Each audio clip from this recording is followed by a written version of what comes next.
हमारे रिपोर्टर प्रीति श्रीवास्तव ने कैलाश सत्यार्थी से खास बातचीत की है। देश का गौरव बढ़ाने वाले कैलाश सत्यार्थी हमारे साथ मौजूद हैं, उन्हीं से बात करेंगे। सर, सबसे पहले P7 की तरफ से आपको बहुत सारी बधाई। बहुत धन्यवाद आपका। सर, ये बताइए कि आपने बच्चों के लिए बहुत काम किया, बहुत समय से आप इसमें काम करते आ रहे हैं, तो क्या लगता है आपको ये जो अवार्ड आपको मिला है, अभी और कितनी ज़रूरत है देश में बच्चों के लिए खासतौर पे काम करने के लिए? देखिए, ये जो सम्मान है वो दुनिया भर के ऐसे बच्चों का सम्मान है जो अभी भी गुलामी में सिसक रहे हैं, जो अभी भी जानवरों की तरह ख़रीदे बेचे जाते हैं। ये उनको मान्यता दी है, उनके मुद्दे को मान्यता दी है। मुझे भरोसा है कि इस पुरस्कार से उनकी आवाज़ को बल मिलेगा। इस पुरस्कार से उन सामाजिक कार्यकर्ताओं की आवाज़ को बल मिलेगा जो देश में और दुनिया में काम कर रहे हैं। हम भी 144 देशों में काम कर रहे हैं, तो अफ्रीका में, लैटिन अमेरिका में, एशिया में, जहाँ भी बच्चों की मजदूरी और गुलामी चल रही है, वहाँ हमारे जो साथी काम कर रहे हैं उन सबको बहुत ताकत मिलेगी।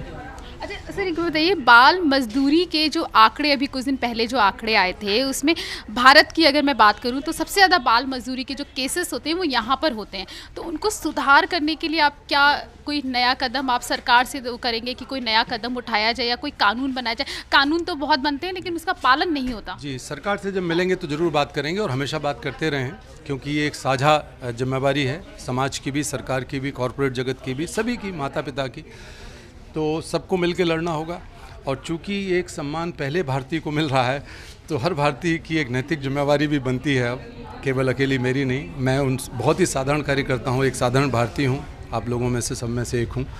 तो सबकी सामाजिक और नैतिक जिम्मेवारी है कि इस बुराई को जड़ मूल से ख़त्म करें।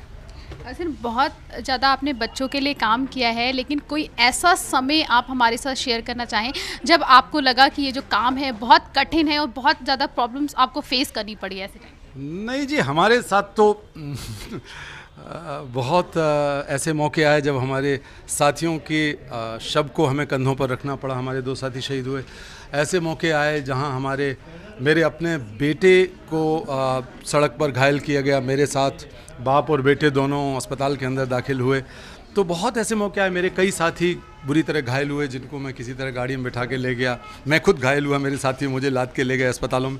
तो ऐसे मौके आए हैं, क्योंकि ये लड़ाई माफिया के खिलाफ भी लड़ाई है, ये लड़ाई सामाजिक मानसिकता के खिलाफ भी लड़ाई है, ये लड़ाई एक सिस्टम जो व्यवस्था ये बुराई पैदा करती है उसके खिलाफ भी है।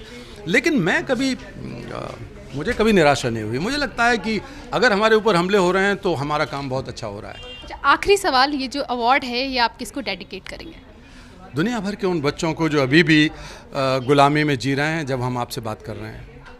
तो ये थे हमारे साथ कैलाश सत्यार्थी, जिनका कहना है कि ये अवार्ड उन बच्चों को समर्पित किया जाएगा जो अभी भी बाल मजदूरी में हैं, और अगर हम देश को सच्चा नोबेल पुरस्कार देना चाहते हैं तो हमें बच्चों को बाल मजदूरी से मुक्त करवाना चाहिए। कैमरा पर्सन सुनील के साथ प्रीति श्रीवास्तव, P7 न्यूज़।